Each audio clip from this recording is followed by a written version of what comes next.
PM किसान सम्मान निधि की को जारी किया जाएगा। प्रधानमंत्री नरेंद्र मोदी इसे जारी करेंगे। आज बड़ी खुशखबरी मिलने जा रही है। पीएम मोदी आज किसान सम्मान निधि की जारी करेंगे। सम्मान निधि के तहत 12 करोड़ किसानों के खाते में करीब 16,000 करोड़ रुपए की राशि ट्रांसफर की जाएगी। सम्मान निधि के तहत अब तक 2 लाख करोड़ रुपए की राशि किसानों को दी जा चुकी है। नरेंद्र मोदी इस वक्त कुछ कह रहे हैं, सीधे रुख करते हैं। मैं देश के करोड़ों किसानों को वैसे ही 2,000 रुपया वाली किस्त किसानों के लिए अच्छी खबर। 24 तारीख को किसानों के खाते में किसान सम्मान निधि की किस्त आ सकती है। इसे लेकर एक सर्कुलर जारी किया गया है। पीएम किसान सम्मान निधि योजना के तहत किसानों के लिए बेहद बड़ी खुशखबरी। प्रधानमंत्री नरेंद्र मोदी किसानों के बैंक खाते में 2,000 रुपए की 15वीं किस्त की धनराशि ट्रांसफर करने जा रहे हैं। ये किसानों के लिए बेहद बड़ी खुशखबरी है। आपको बता दें कि माननीय प्रधानमंत्री नरेंद्र मोदी ने किसानों के बैंक खाते में 2,000 रुपए की 15वीं किस्त जो है वो जारी करना शुरू कर दिया है। पैसा जो है वो वितरण होना शुरू हो गया है।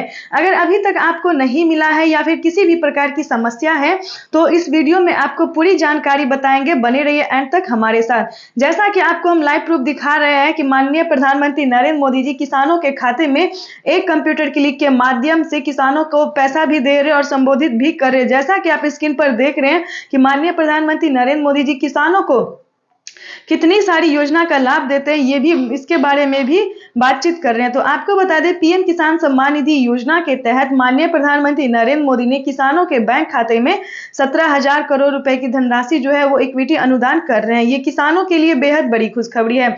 देश के 10 से 11 करोड़ लाभार्थी किसानों के बैंक खाते में डीबीटी के माध्यम से किसानों को पैसा आना शुरू हो गया है। आपको अगर नहीं आया है तो आखिर क्यों नहीं आया, इसके बारे में हम आप बात करने वाले हैं। किसानों के बैंक खाते में 2,000 रुपए की, जैसा कि आपने अभी देखा कि किसानों के बैंक खाते में 2,000 रुपए की दूसरी किस्त का पैसा आना शुरू हो गया है। आपको बता दें कि जिन लाभार्थी किसानों को नहीं मिला है तो आखिर क्यों नहीं मिला, क्योंकि इस बार भी दूसरी किस्त में भी 3 से 4 करोड़ लाभार्थी किसानों को छांटा गया है।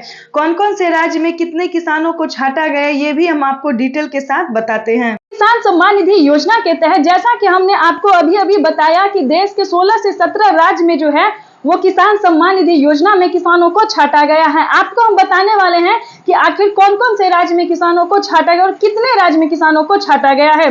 जैसा कि हम आपको बताने वाले हैं कि राजस्थान में तकरीबन 30,000 किसानों की जो लिस्ट में है उसका नाम छांटा गया है। महाराष्ट्र में भी तकरीबन 20,000 किसानों को छांटा गया है और यूपी में उत्तर प्रदेश की हम बात करें तो 50,000 लाभार्थी किसानों की संख्या छांटी गई है 15वीं किस्त में। ध्यान दीजिए ये क्यों छांटी गई है, इसके बारे में आपको हम डिटेल के साथ बताते हैं। जैसा कि आप सभी जानते हैं कि पीएम किसान योजना की जो धनराशि है वो सभी किसानों को नहीं दी जाती है। जिन किसानों को 2 एकड़ तक जमीन होता है सिर्फ उन्हीं किसानों के बैंक खाते में डीबीटी के माध्यम से ये धनराशि ट्रांसफर होती है। तो जैसा कि आपने सुना कि डीबीटी के माध्यम से जो धनराशि ट्रांसफर होती है वो किन किसानों को होता है। आपको बता दें कि माननीय प्रधानमंत्री नरेंद्र मोदी जी जो कि भारतीय है, पात्र किसान है, उन्हीं को इस किसान सम्मान निधि योजना की वित्तीय लाभ देते हैं। आपको बता दें कि सबसे पहले आपको पीएम किसान योजना से जुड़ने के लिए आपका सबसे पहले भारतीय और पात्र किसान होना जरूरी है। उसके बाद आपका EKYC की प्रक्रिया होना जरूरी है। 2 एकड़ तक जमीन है तो आपका भूलेख सत्यापन, जमीन का जो है दस्तावेज का भूलेख सत्यापन यानी कि छानबीन किया जाता है कि आपके नाम पे है या दूसरे किसी नाम के है, तो उसी को कहते हैं भूलेख सत्यापन करवाना होता है। उसके बाद जो है लिस्ट में जारी नाम करवाना होता है। आपको बता दें उसके बाद आपको आवेदन की प्रक्रिया को पूरी करनी होती है। अगर आवेदन की प्रक्रिया आपको सही हो जाता है तो आप जिस भी राज्य से आवेदन दे रहे हैं उस राज्य में आपकी लिस्ट जारी हो जाएगी।